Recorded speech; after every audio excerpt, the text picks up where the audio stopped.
कहानी की शुरुआत एक अनाउंसमेंट से होती है कि कैसे आज की रात पूरी पृथ्वी के लिए बहुत स्पेशल है। दरअसल आज पृथ्वी के करीब से बहुत सारे मीटियोराइट्स गुजरेंगे। ये मीटियोराइट्स कई करोड़ों लाइट ईयर्स दूर से आ रहे हैं, यानी कि इनमें मौजूद एलिमेंट्स दूर स्पेस में मौजूद किसी अनजान गैलेक्सी से आए होंगे और ऐसे मीटियोराइट्स पृथ्वी के करीब से इतिहास में कभी नहीं गुजरे। हालांकि वैज्ञानिकों के अनुसार इससे पृथ्वी को कोई खतरा नहीं होगा और ये हमारे ग्रह के दूर से ही निकल जाएंगे। लेकिन अब इसी बीच एक मीटियोराइट का टुकड़ा मून में जा धंसता है, जिससे उसके कुछ हिस्से टूटते हुए पृथ्वी पर भी गिरने लगे। लकीली मून की सतह से टूटे हुए ये सारे हिस्से खाली जगहों पर गिरे थे, सो सबको लगा कि हमारा ग्रह सिर्फ बच गया है। लेकिन नासा की एक वैज्ञानिक डॉक्टर मैगी रियलाइज करती है कि उस मीटियोराइट के चांद से टकराने से अब वो पृथ्वी के थोड़ा ज्यादा ही करीब आ गया। सो वो जल्दी से अपने सारे सीनियर्स को रिपोर्ट करती है कि जो मीटियोराइट चांद से टकराया है उन्हें इस पर रिसर्च करनी होगी। वहीं अब आने वाले कुछ ही दिनों में हर ओर से खबरें आने लगी कि पृथ्वी की अलग अलग जगहों पर नेचुरल प्रॉब्लम्स आना शुरू हो चुकी हैं। कहीं बड़ी बड़ी सुनामीज आ रही हैं, तो कहीं आंधी और तेज तूफान के साथ बारिश ही नहीं रुक रही। यानी कि उन मीटियोराइट्स के गुजरने के बाद से पृथ्वी के वातावरण में चेंजेस आना शुरू हो चुके हैं और अभी तो किसी को नहीं पता कि ये सब हो क्यों रहा है और जल्दी धरती पर क्या खतरा आने वाला है। अब डॉक्टर मैगी, जो कि पिछले कई दिनों से इसी पर रिसर्च कर रही थी, वो अपनी मदद के लिए अपने पुराने साथी डॉक्टर एलेक्स को फोन करती है। दरअसल आज से कुछ साल पहले डॉक्टर एलेक्स की पत्नी एक एक्सीडेंट में मारी गई थी, जिसके बाद एलेक्स ने अपने बच्चों की देखभाल के लिए नासा से जॉब छोड़ दी और वो अभी अपने बच्चों के पास रहकर एक कॉलेज में प्रोफेसर है। अब डॉक्टर मैगी उससे मदद मांगती है कि चूंकि एलेक्स दुनिया का सबसे मशहूर एस्ट्रोफिजिसिस्ट रहा है, तो वो इस मीटियोराइट पर रिसर्च में उसकी मदद करे। उसके अनुसार अभी दुनिया में जो कुछ भी हो रहा है, इन सब का कनेक्शन कई दिन पहले हुए उस मीटियोराइट शावर से है, लेकिन कैसे उन्हें अभी ये नहीं पता। सो एलेक्स अब उसे अगले दिन अपने कॉलेज में मिलने का कहकर अपनी बड़ी बेटी सीडी के साथ छोटे बेटे जे का गेम देखने लगता है। यहाँ शुरू में सब ठीक चल रहा था, लेकिन तभी अचानक से हर ओर इलेक्ट्रिक वेव्स टकराने लगी और कोई भी समझ नहीं पाता कि ये सब हो क्या रहा है। हालांकि एलेक्स समझ गया कि ये सब उनके मून की वजह से हो रहा है। उनका चांद पहले के मुकाबले पृथ्वी के कुछ ज्यादा ही करीब आने लगा है।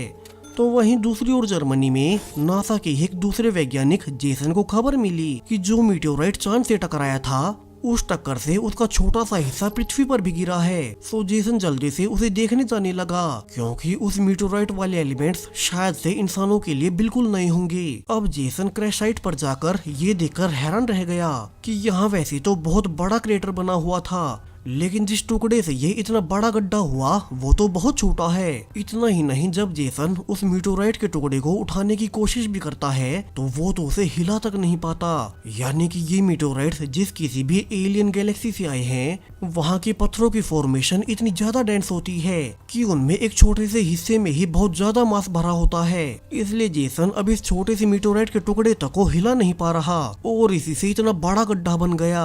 इतना ही नहीं, ये एलियन एलिमेंट लोहे के टूल्स को अपनी ओर खींचता है, यानी कि इसमें इलेक्ट्रोमैग्नेटिक फोर्स मौजूद है।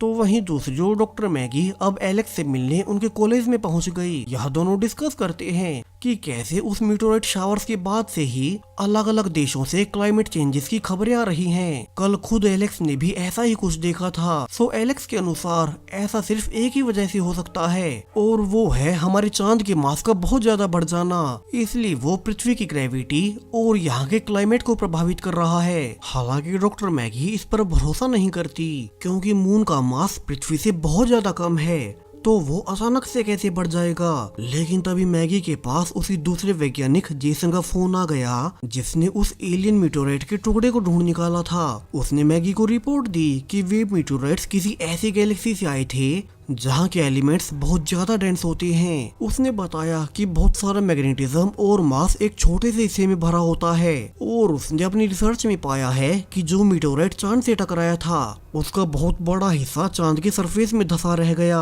और चूंकि ये बहुत डेंस होते हैं इसलिए अब उस छोटे से हिस्से में बहुत सारा मास होने से चांद का टोटल मास पृथ्वी के बराबर आ चुका है। और इसी कारण से पिछले कुछ दिनों से पृथ्वी के जिस हिस्से के करीब से चांद गुजरता है वहाँ का क्लाइमेट हिल जाता है। अब ये सब सुनकर एलेक्स ने भी अंदाजा लगाया कि फिर तो ये बहुत बड़ी प्रॉब्लम है, क्योंकि अब तक चांद का मास कम होने से वो पृथ्वी के चारों ओर एक तय ऑर्बिट में घूमता रहता था। लेकिन अब चूंकि उसका मास पृथ्वी के बराबर हो चुका है तो अब दोनों एक दूसरे को अपनी ओर खींचने लगेंगे।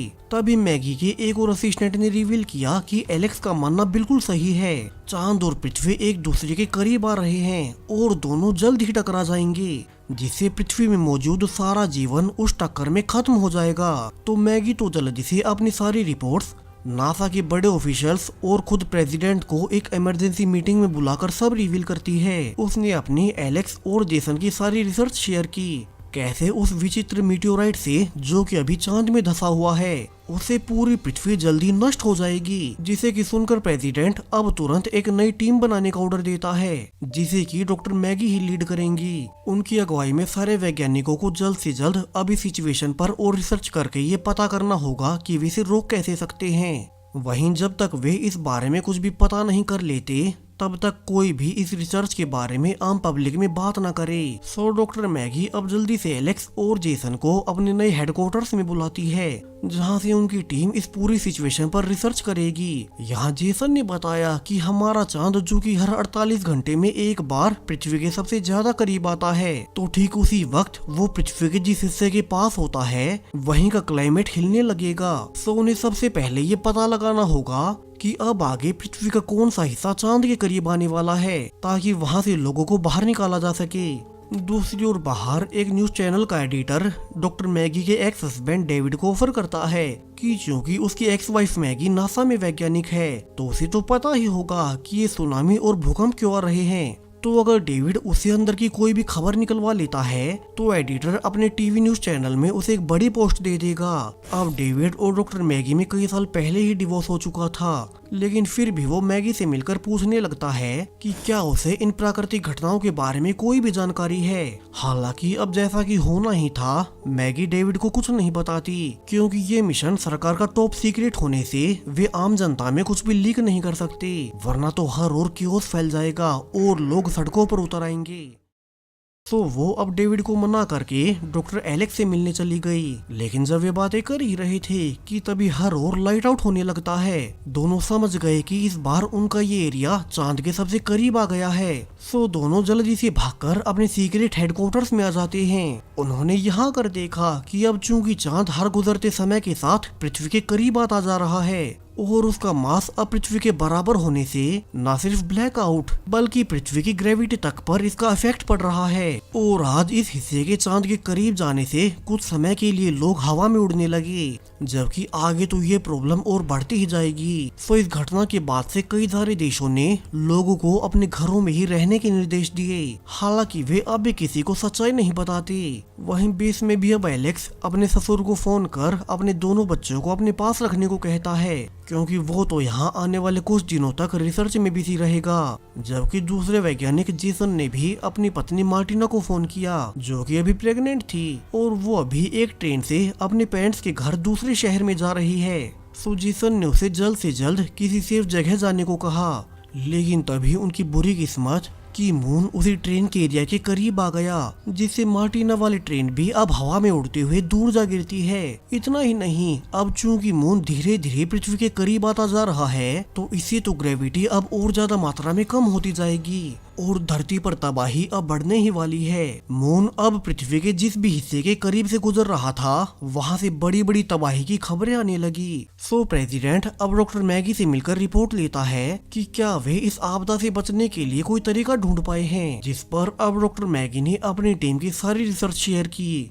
कैसे एलेक्स की कैलकुलेशंस के हिसाब से पृथ्वी आज से ठीक 39 दिनों के बाद चांद से पूरी तरह से टकरा जाएगी। हालांकि पृथ्वी पर इंसानों समेत सारा जीवन उसके पहले ही खत्म हो चुका होगा, क्योंकि चांद के करीब आने से पृथ्वी की पूरी ग्रेविटी हिल चुकी है और आगे तो ये इफेक्ट बढ़ते ही जाएंगे। सो एलेक्स की अगुवाई में पूरी टीम अभी इसी सिचुएशन में काबू पाने की कोशिश कर रही है। तो वहीं दूसरी ओर जेसन की प्रेग्नेंट पत्नी मार्टिना की आंखें खुलती हैं, जिसकी ट्रेन का पहले एक्सीडेंट हो गया था, लेकिन लकीली वो सेफ बच गई। हालांकि जेसन, जिसका अभी तक भी अपनी पत्नी से कांटेक्ट नहीं हो पा रहा, वो डर जाता है कि कहीं ट्रेन हादसे में उसकी पत्नी को कुछ हो न गया हो। सो वो उस ट्रेन के पास जाने लगा, लेकिन तभी उसे बताया गया कि अभी उसकी यहाँ जरूरत है, क्योंकि कंट्रोल रूम में उन्हें कोई बड़ा सुराग मिला है।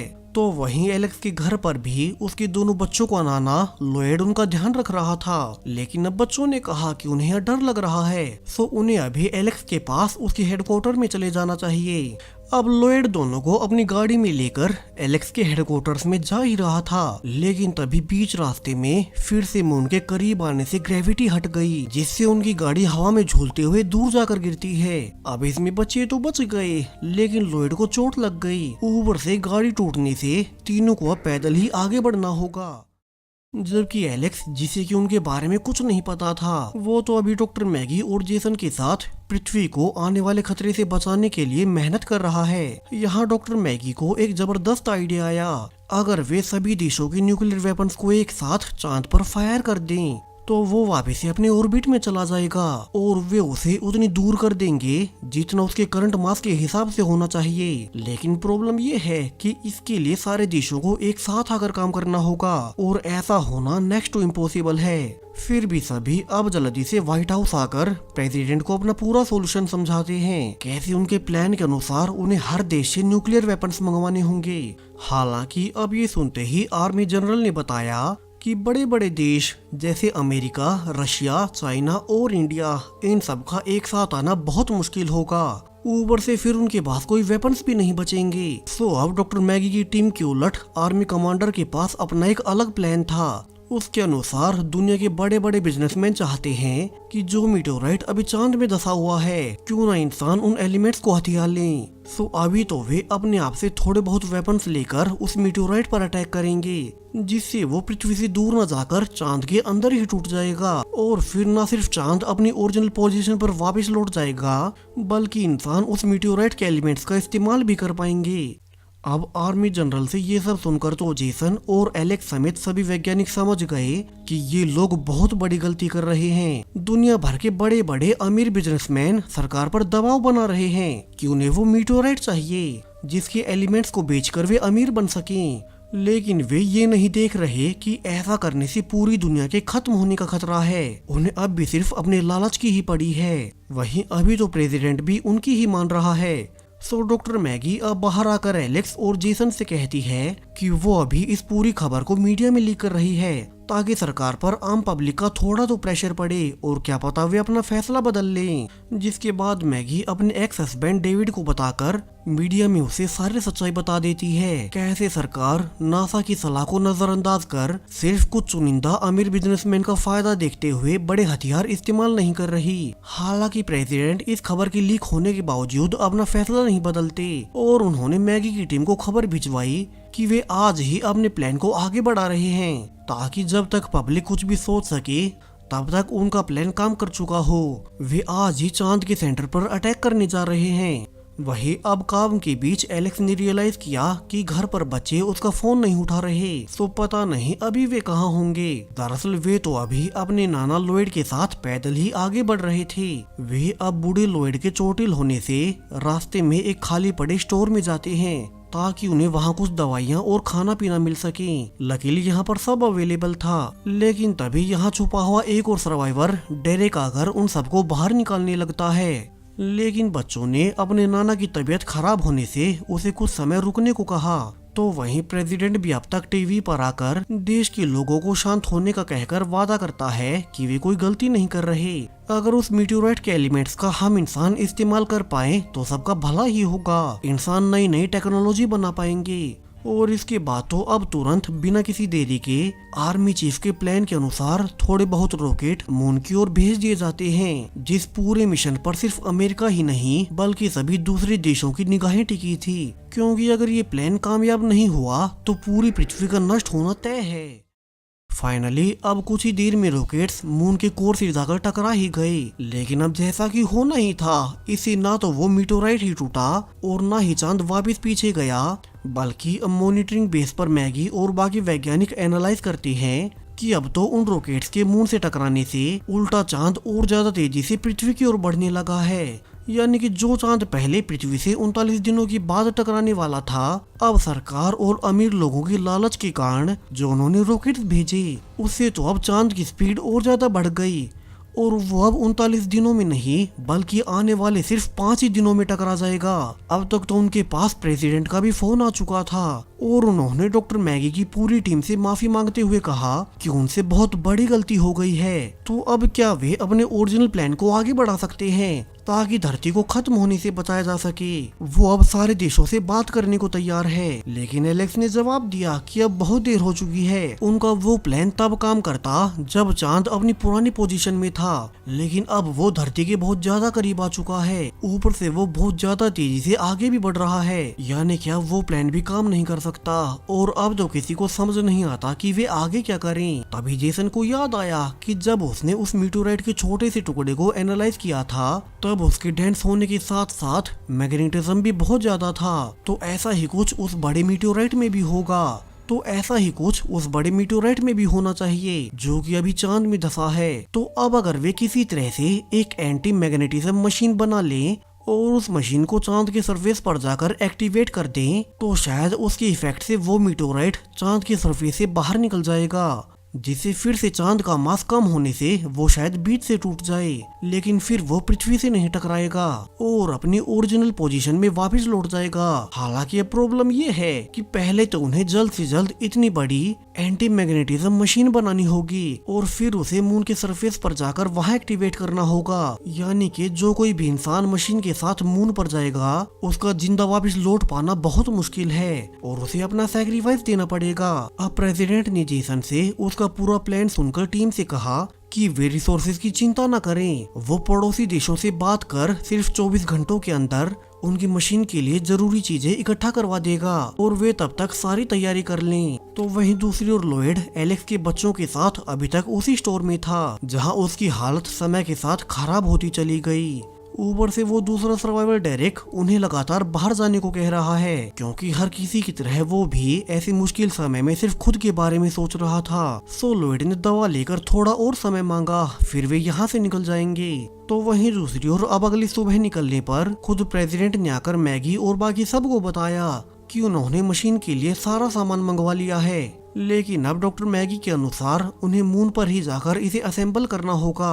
अब प्रेसिडेंट ने बताया कि उन्होंने 2 पायलट्स को तो रेडी कर लिया है, जो कि अपनी जान दांव पर लगाकर मून तक रॉकेट्स को ले जाएंगे, लेकिन फिर वहां जाकर मशीन को असेंबल करना और फिर एक्टिवेट करना ये उन्हें नहीं आता। सो अब खुद दोनों वैज्ञानिकों एलेक्स और जेसन को उनके साथ मून पर जाना होगा, जिसका मतलब है कि दोनों शायद वहां से कभी जीवित वापस न लौट पाएं, क्योंकि अभी तो चांद जिस स्पीड से मूव कर रहा है, तो जब भी उनकी मशीन एक्टिवेट होगी तो उससे मून बीच से टूट जाएगा और फिर शायद से वे बच ना पाएं, लेकिन वे धरती को बचा सकते हैं। हालांकि अब डॉक्टर मैगी मीटिंग से आने के बाद एलेक्स से कहती भी है कि पहले उसकी पत्नी नहीं रही, ऊपर से अगर उसे कुछ हो गया तो उसके बच्चों का क्या होगा। सो एलेक्स को इस मिशन के लिए मना कर देना चाहिए। हालांकि एलेक्स ने जवाब दिया कि लेकिन फिर इससे पूरी धरती को खतरा हो जाएगा। सो अब तो वो कम से कम अपना सैक्रिफाइस देकर अपने दोनों बच्चों समेत दुनिया भर के लोगों को एक सेफ फ्यूचर दे सकता है। ऊपर से चूंकि उसका अभी उसके बच्चों से संपर्क नहीं हो पा रहा, तो एलेक्स ने मैगी से कहा कि वो उसके बच्चों का ध्यान रखे और उन्हें उसकी ओर से गुड बाय बोले।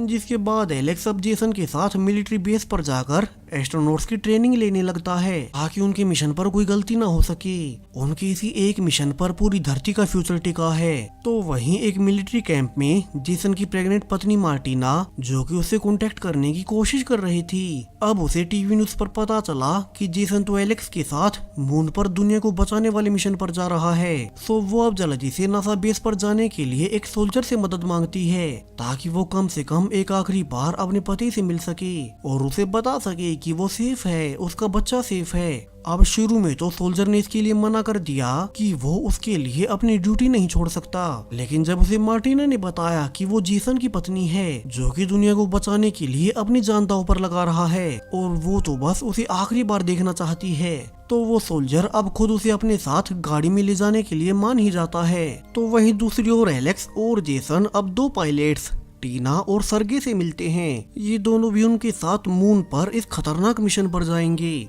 और चारों साथ मिलकर अब ट्रेनिंग करने लगे। तभी कुछ देर के बाद फाइनली मार्टिना बेस तक पहुंच ही जाती है, जिसे कि सही सलामत देखकर जेसन की सांस में सांस आ गई, क्योंकि ट्रेन हादसे के बाद उसे भी नहीं पता था कि मार्टिना बची होगी या नहीं। हालांकि मार्टिना जिद करती है कि जेसन इस मिशन पर ना जाए, लेकिन जेसन ने उसे समझाया कि वो उनके आने वाले बच्चे के लिए इस दुनिया को बचाना चाहता है। वहीं चूंकि अब तक उन्होंने शादी नहीं की थी, तो जेसन अब इस मिशन पर जाने से पहले मार्टिना से शादी कर लेता है। तो वहीं दूसरी ओर स्टोर में अब तक लॉयड की हालत खराब होती चली गई और उसे खुद भी समझ आ गया कि उसका अंत करीब ही है। सो वो अब दोनों बच्चों को उनकी माँ का फोटो देते हुए कहता है कि शायद से वो बच ना पाए। सो दोनों को अब खुद से ही उसके पिता की लैब तक जाना होगा और इसके बाद लॉयड ने फाइनली दम तोड़ दिया, जिससे एलेक्स के दोनों बच्चे अब अकेले रह गए, जबकि उस दूसरे सर्वाइवर डेरेक को सिर्फ अपनी ही पड़ी थी। और वो अब सुबह होते ही अपनी गाड़ी लेकर निकलने लगता है। जेक ने उसे मदद भी मांगी कि वो उन्हें उसके पिता की लैब तक ड्रॉप कर दे, लेकिन डेरेक को तो दूसरी दिशा में जाना था और वो उनकी मदद किए बिना ही निकल जाता है। लेकिन थोड़ा आगे जाकर उसे एहसास हुआ कि उसे इन दोनों बच्चों को अकेला नहीं छोड़ना चाहिए। सो उसका मन बदलने पर अब वो वापस आकर दोनों बच्चों को उनके पिता के पास ले जाने लगता है। लेकिन अनफॉर्चुनेटली अब तक एलेक्स ऑलरेडी अपने क्रू के साथ मिशन पर निकल चुका था, जहां चारों ही मेंबर्स रॉकेट्स के द्वारा पृथ्वी के लिए सबसे इम्पोर्टेंट मिशन के लिए रवाना हो गए, क्योंकि अब तक मून पृथ्वी के बहुत करीब आ चुका था और पूरी पृथ्वी का भविष्य इसी एक मिशन पर टिका है। वहीं मून के अब इतना करीब होने से जल्द ही एलेक्स की टीम मून पर जाकर लैंडिंग करने लगती है, जबकि नीचे बेस पर डॉक्टर मैगी को खबर मिली कि कोई अनजान आदमी बाहर आकर एलेक्स के बच्चों को छोड़ने आया है। सो डॉक्टर मैगी अब बच्चों को जल्दी से एलेक्स के मिशन शुरू करने से पहले उनसे वीडियो कॉल पर बात करवा देती है, जिसे एलेक्स को इतना तो सुकून मिला कि उसके बच्चे सेफ हैं, जहां उसे बच्चों ने बताया कि रास्ते में उनके नाना लॉयड नहीं रहे। सो एलेक्स ने ये कहकर कि वो अपने बच्चों के लिए दुनिया को बचाएगा, वो अब जेक और सेडी से आखिरी गुड बाय बोल अपने मिशन को शुरू कर देता है। चारों मेंबर्स अब जल्दी से मून के सरफेस पर लैंड कर अपनी मशीन के पार्ट्स को बाहर निकाल असेंबल करने लगते हैं। तभी उन्हें नीचे बेस से बताया गया कि अब उनके पास सिर्फ 6 ही घंटे बचे हैं और उसके बाद तो मून पृथ्वी के बहुत ज्यादा करीब आ जाएगा और उसे धकेला नहीं जा सकेगा।